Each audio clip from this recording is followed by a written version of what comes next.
آنکھوں کے ساحلوں پہ ہے اشکوں کا ایک ہجوم، شاید غم حسین کا موسم قریب ہے۔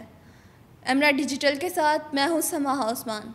ناظرین، نواسۂ رسول جگر گوشہ حضرت علی و فاطمۃ الزہرا علیہ السلام، حضرت امام حسین اور آپ کے جانثار ساتھیوں کی 10 محرم الحرام کو کربلا کے میدان میں شہادت ہوئی، اور یہ واقعہ تاریخ اسلام میں قیامت صغریٰ سے کم نہیں، کیونکہ آپ کی یہ جنگ حق اور باطل کے درمیان رسول اللہ کے لائے ہوئے دین مبین کی بقا کی خاطر تھی۔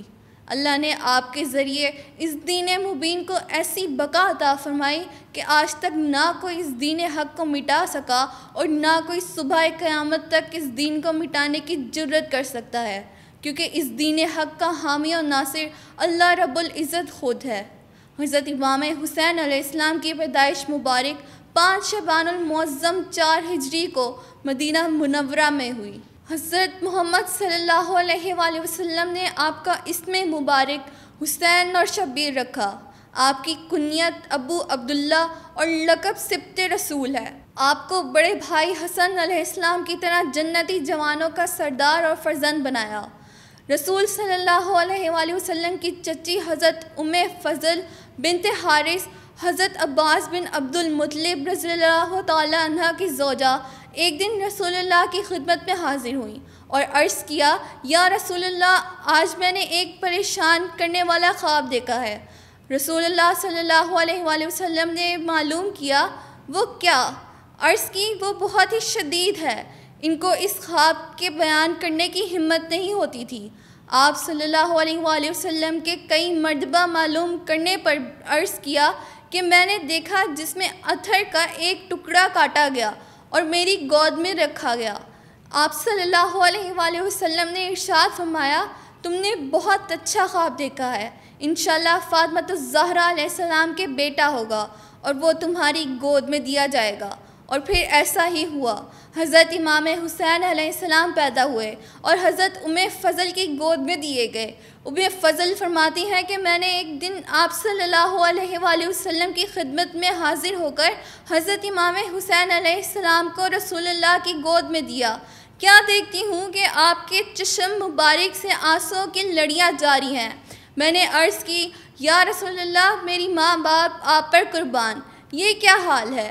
فرمایا، جبریل علیہ السلام میرے پاس آئے اور انہوں نے یہ خبر فرمائی کہ میری امت اس فرزند کو قتل کرے گی، اور میرے پاس اس کے مقتل کی سرخ مٹی بھی لائے۔ احادیث میں شہادت حسین علیہ السلام کی خبریں کثرت سے آئی ہیں۔ ابن سعد طبرانی نے حضرت عائشہ رضی اللہ تعالی عنہ سے روایت کی کہ رسول اللہ صلی اللہ علیہ وآلہ وسلم نے فرمایا، مجھے جبریل نے خبر دی کہ میرے بعد میرا فرزند حسین زمین طف میں قتل کیا جائے گا۔ جبریل امین میرے پاس سے مٹی لائے، انہوں نے عرض کی، یہ حسین کی خوابگاہ کی خاک ہے۔ طف قریب کوفہ اس مقام کا نام ہے جس کو کربلا کہتے ہیں۔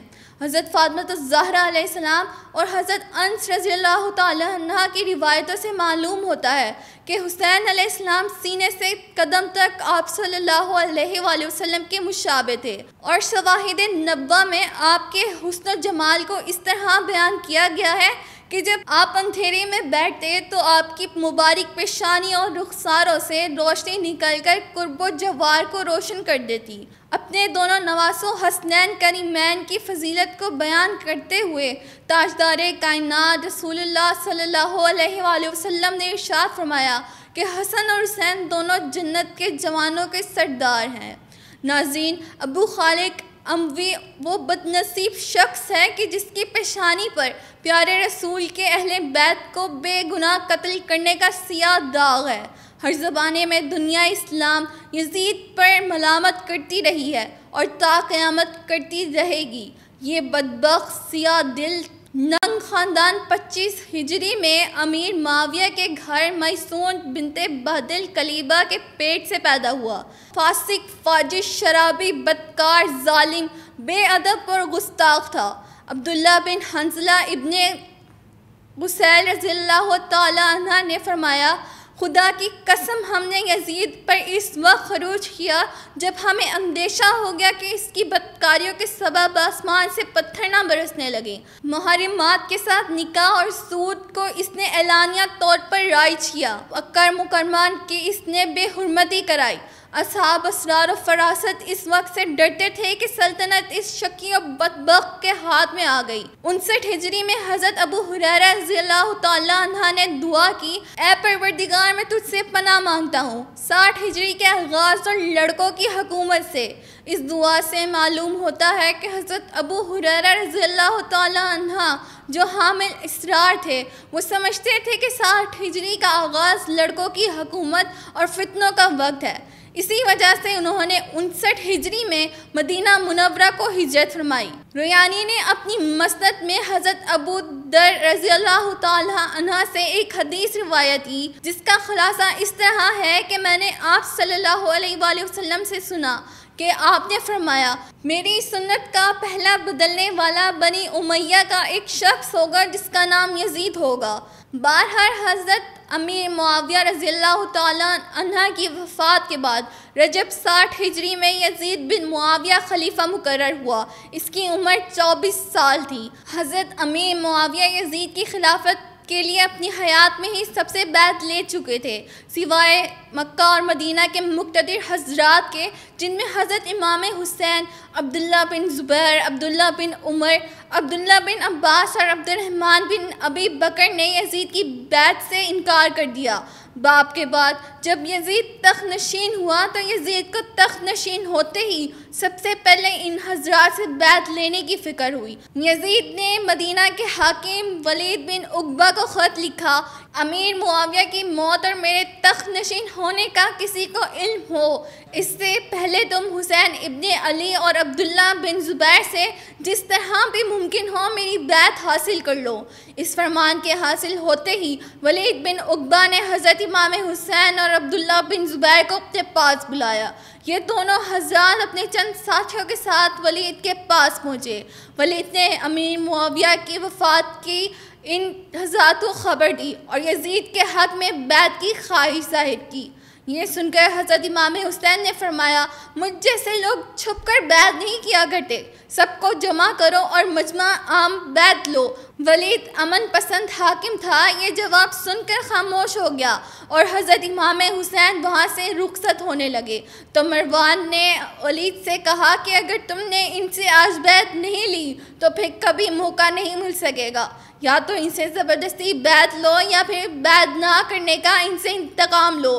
مروان کے یہ جملے سن کر حضرت امام حسین نے پیچھے کو پلٹ کر کہا، دوسروں کو بزدلانہ مشورہ کیوں دیتے ہو؟ اگر ہمت ہے تو خود ہی مقابلے پر آ جاؤ۔ یہ حسینی جذبات سن کر مروان گھبرا گیا اور حضرت امام حسین کی خوشامد کرنے لگا۔ بہرحال حضرت امام حسین اور عبداللہ بن زبیر وہاں سے واپس آ گئے۔ حضرت عبداللہ بن زبیر اسی رات ہی مدینہ سے مکہ کو روانہ ہو گئے، مگر حضرت امام حسین 1 یا 2 دن کے بعد روانہ ہوئے۔ روانگی سے قبل حضرت امام حسین ماں اہل عیال اپنے نانا جان تاجدار کائنات حضور اکرم صلی اللہ علیہ وآلہ وسلم کے روضہ مبارک پر حاضر ہوئے اور سلام عرض کیا، اور مدینہ سے جدائی کا غم لے کر اہل بیت کا یہ چھوٹا سا مقدس قافلہ مدینہ سے مکہ کے لیے روانہ ہو گیا۔ عراقیوں کی حالت بہت عجیب تھی۔ یہ ایک طرف امیر معاویہ کے بہت بڑے مخالف اور دوسری طرف حضرت علی علیہ السلام کا سچا عاشق بن کر دکھاتے تھے، لیکن جب امیر معاویہ سے مقابلے کا وقت آتا تو یہ میدان سے بھاگتے ہوئے نظر آتے، لیکن جب بھی ان کو موقع ملتا تو یہ عاشقان اہل بیت سن کر مدینہ میں ضرور آ جایا کرتے تھے، خواہ ان کو میدان چھوڑنا ہی کیوں نہ پڑے۔ یزید کو تخت نشینی کے بعد یہ عاشقان علی ایک بار پھر میدان میں آ گئے اور انہوں نے حضرت امام حسین کے مکہ پہنچنے کے بعد سینکڑوں خطوط بھیج کر حضرت امام حسین سے درخواست کی، سارا عراق آپ کے ساتھ ہے، کوفہ آ کر ہم سب مسلمانوں کو یزید کی ناپاک حکومت سے بچا لیجیے۔ اور کوفیوں کا ایک وفد بھی اپنا معروضہ لے کر امام حسین کی خدمت میں حاضر ہوا اور عرض کی کہ اہل کوفہ اور پورا عراق آپ کے ساتھ ہے، آپ ہمارے ساتھ چل کر حکومت سنبھال لیجئے۔ حضرت امام حسین نے ان کا یہ جوش و جذبہ دیکھ کر خود جانے کے بجائے اپنے چچا زاد بھائی مسلم بن عقیل کو کوفہ روانہ کیا تاکہ مسلم بن عقیل وہاں کا معائنہ کر کے صحیح حالات سے مطلع کرے۔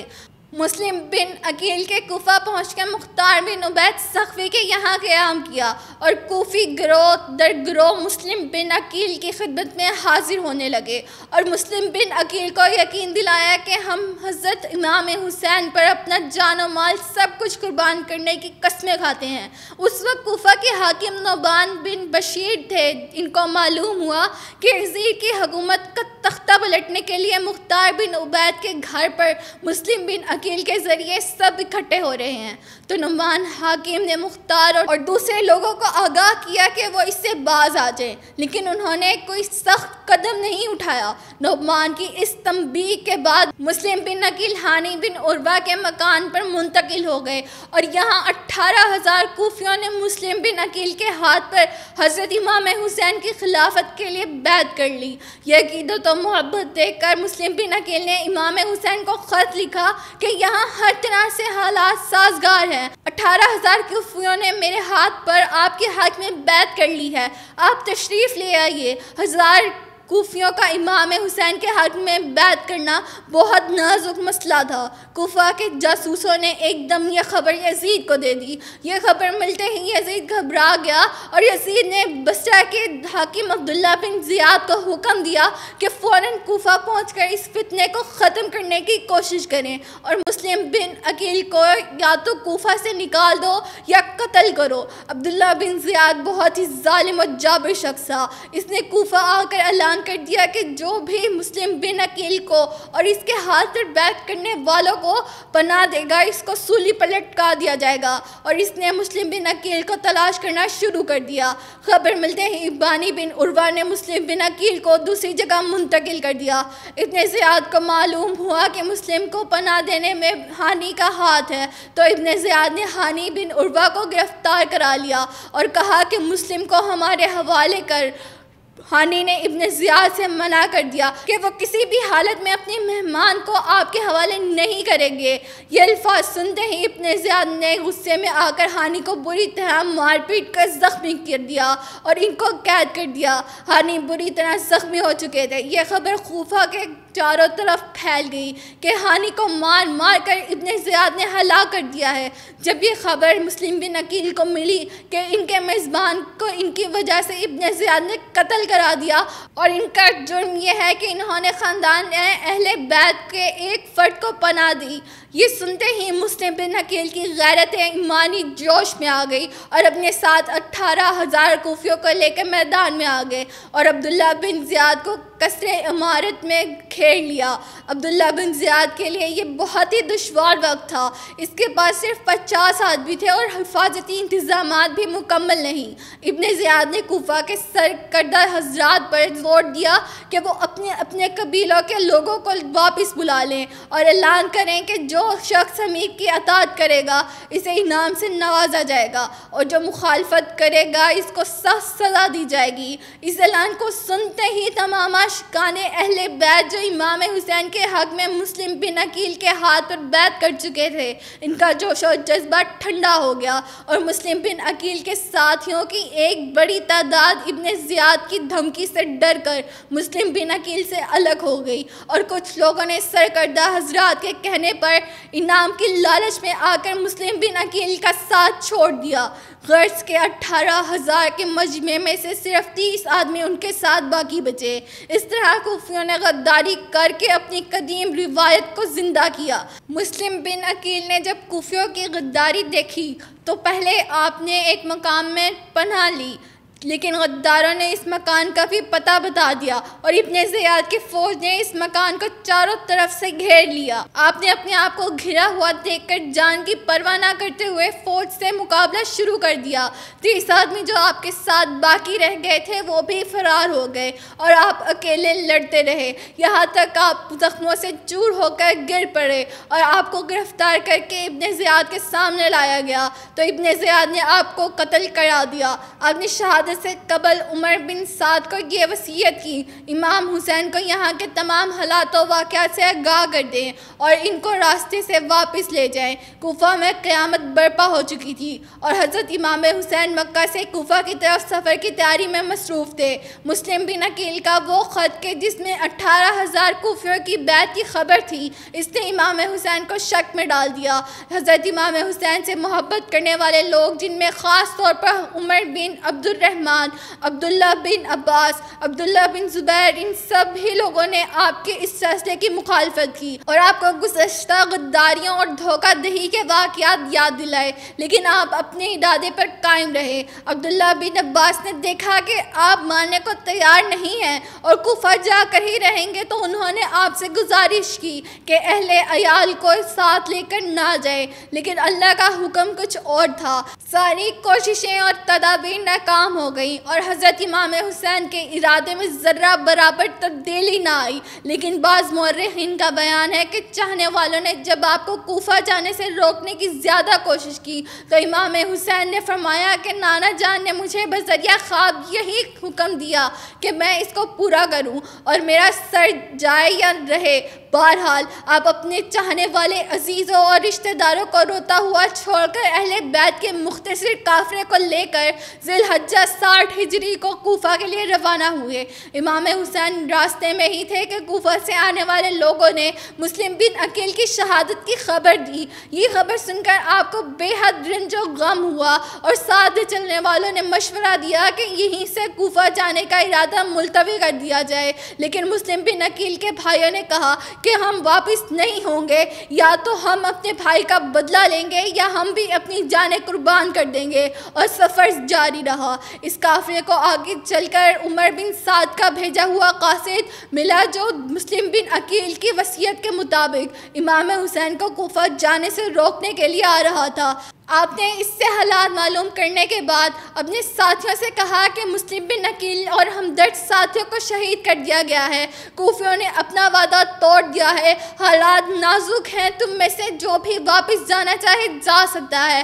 آپ کے اس فرمان کے بعد جو لوگ راستے میں شامل ہوئے تھے واپس ہو گئے۔ ابن زیاد کو مکہ سے امام حسین کی روانگی کی خبر ہو چکی تھی۔ اس نے حر بن تمیمی کو 1000 کا لشکر لے کر حضرت امام حسین کے مقابلے کے لیے روانہ کیا اور حکم دیا کہ امام حسین اور ان کے ساتھیوں کو گھیر کر میرے پاس لے آؤ۔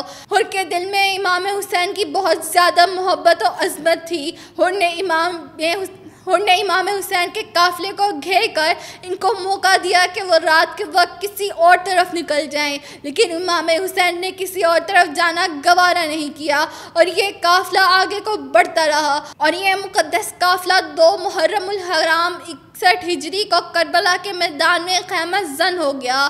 3 محرم الحرام کو عمر بن سعد بھی 4000 کا لشکر لے کر حضرت امام حسین سے مقابلے کے لیے کربلا کے میدان میں پہنچ گئے۔ یہ حضرت امام حسین کا عزیز تھا، مگر اس کو رائے کی حکومت کا لالچ دے کر بھیجا گیا تھا۔ عمر بن سعد کے لیے یہ امتحان کا وقت تھا۔ سوچنے لگا کہ اگر حضرت امام حسین اور ان کا قافلہ اس کے حال سے مارا جاتا ہے تو وہ قیامت تک کسی کو منہ دکھانے کے قابل نہیں رہے گا، اور اگر جنگ سے بھاگتا ہے تو رائے کی حکومت ہاتھوں سے جاتی رہے گی۔ عمر بن سعد نے سوچا کہ کسی بھی طرح آپس میں سمجھوتا کرا دیا جائے، لیکن اس کی یہ تمام کوششیں ناکام ہوئیں، اور 7 محرم الحرام کو ابن زیاد کی طرف سے اسے حکم ملا کہ دریا پر پہرا لگا دو تاکہ اہل بیت کو پانی بھی میسر نہ ہو سکے۔ ابن زیاد کو عمر بن سعد پر شک ہو گیا کہ یہ امام حسین سے ملا ہوا ہے، اس لیے ابن زیاد نے شمر کو امام حسین کے مقابلے کے لیے بھیجا اور عمر بن سعد کو لکھا کہ تم حسین سے مصالحت کے لیے کئی دن برباد کر دیے ہیں، میرے اس حکم کے ملتے ہی یا تو حسین سے بیعت لے کر میرے پاس لے آؤ یا پھر جنگ شروع کر دو۔ عمر بن سعد کو 9 محرم الحرام کو جب یہ حکم ملا تو اس کے دل کی حالت بھی بدل گئی اور دنیا دین پر غالب آ گئی۔ سعد نے حضرت امام حسین اور ان کے ساتھیوں کے ساتھ سختی سے پیش آنا شروع کر دیا۔ حضرت امام حسین پر زور دیا گیا کہ وہ یزید کے خلافت قبول کر لیں۔ اور اس کے لیے آپ کے گھر والوں کو طرح طرح سے ستایا گیا، معصوم بچوں کو پانی سے تڑپایا گیا، عورتوں کے خیموں کو آگ لگانے کی ناپاک کوشش کی گئی، مگر حضرت امام حسین کے ارادے ذرہ برابر سر نہ ہو سکے اور آپ نے اپنی بات پر پتھر کی چٹان کی طرح قائم رہے۔ نہ سختیاں آپ کے قدم پیچھے کو ہٹا سکیں اور نہ دنیاوی عیش و آرام آپ کے قدم ڈگمگا سکا۔ آپ برابر یزید کی بیعت سے انکار کرتے رہے۔ آخر 10 محرم الحرام 61 ہجری کو حق و باطل کی وہ جنگ چھڑ ہی گئی جس پر انسانیت قیامت تک آنسو بہا کر شرمسار ہوتی رہے گی۔ جنگ شروع ہونے سے قبل امام حسین نے اپنے بھائیوں، بیٹوں اور بھتیجوں اور ساتھیوں سے کہا کہ میرے ساتھ اپنی جانوں کو قربان نہ کرو، لیکن مردوں، عورتوں اور بچوں نے آپ کا ساتھ چھوڑنے سے انکار کر دیا۔ آپ کی بہن حضرت زینب علیہ السلام نے جب بھائی اور پورے خاندان کو جنگ کی طرف بڑھتے ہوئے دیکھا تو رونے لگیں۔ آپ نے ان کو تسلی دی اور صبر سے رہنے کو کہا۔ جنگ شروع ہو گئی۔ ایک طرف حضرت امام حسین کے قافلے میں 72 افراد، جن میں 22 اہل بیت کے جوان اور خاندان نبوی کی کچھ خواتین اور غلام چھوٹے اور بڑے 3 روز سے بھوکے پیاسے شامل تھے۔ دوسری طرف 4000 پر مشتمل یزیدی لشکر تھا۔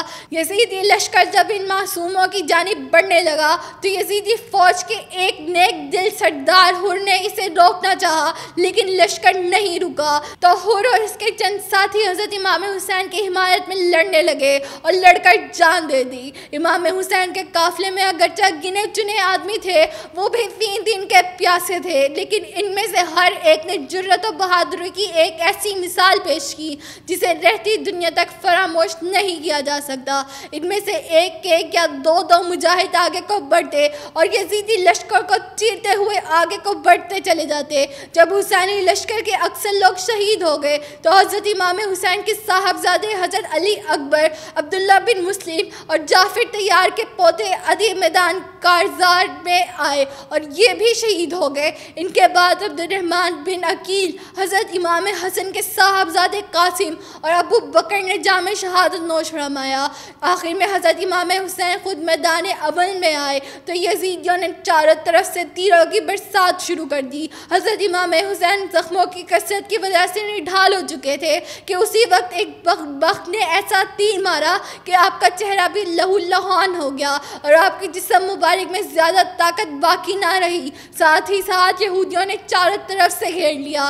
زرع بن شریک تمیمی نے آپ کی گردن مبارک پر کئی وار کر کے زخمی کر دیا اور آپ زخموں کی تاب نہ لگ کر گر پڑے۔ آپ کے گرنے کے بعد خلا نے سر اقدس جسم مبارک سے جدا کر دیا۔ اس طرح حق و باطل کی یہ جنگ اس دردناک ثانیہ پر ختم ہو گئی۔ شہادت کے دوسرے دن شہداء کی لاشیں دفن کی گئیں۔ حضرت امام حسین کا سر مبارک ابن زیاد کے پاس کوفہ روانہ کر دیا گیا تھا، اس لیے آپ کے جسم مبارک کو بغیر سر کے ہی دفن کیا گیا۔